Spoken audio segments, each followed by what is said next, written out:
Hello' everyone, আশা কৰোঁ সকলোৱে ভালে আছে। আজি মই আপোনালোকক এই ভিডিঅ'টোৰ জৰিয়তে ক'ম যে মই প্ৰিলিমছ GS2 অৰ্থাৎ CSAT কাৰণে কি বুক বা ষ্ট্ৰেটেজি ফ'ল' কৰোঁ। ৰিজনিং পৰ্চনটোৰ বাবে মই এখন আৰিহান পাব্লিকেশ্যনৰ টেষ্ট অফ ৰিজনিং বুকখন ফ'ল' কৰি আছোঁ। ইয়াতে ভাৰ্বেল, এনালাইটিকেল আৰু নন ভাৰ্বেল ৰিজনিং গোটেইখিনি ধুনীয়াকৈ দিয়া হৈ আছে। আৰু ইয়াৰ যদি চিলেবাছটো চাই আপোনালোকে দেখিব যে ইয়াত ৰিজনিঙৰ number series, letter series, alphabet test, analogy, classification, coding, decoding, blood relation, puzzles, seating arrangement, number ranking and time sequence এনেকৈ কৰি গোটেইবোৰ টপিক ধুনীয়াকৈ দিয়া হৈ আছে। ইয়াত আপোনালোকে চাব পাৰে। আৰু ইয়াতে প্ৰিভিয়াছ ইয়েৰৰ বিভিন্ন কম্পিটিটিভ এক্সামত অহা সকলোবোৰ MCQ এনেকৈ দিয়া হৈ আছে।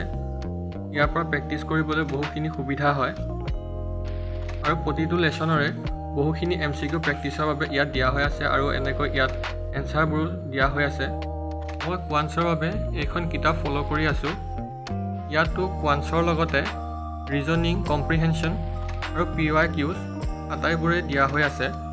আৰু ইয়াৰো যদি চিলেবাছত চাই তেনেহ'লে কোৱান্টছৰ number system, percentage, profit and loss এনেকৈ কৰি গোটেইখিনি টপিকে ইয়াত দিয়া হৈ আছে আৰু প্ৰতিটো টপিকৰে বহুকেইটা MCQ প্ৰেক্টিছৰ বাবে দিয়া আছে। আপোনালোকে ইয়াত চাব পাৰে।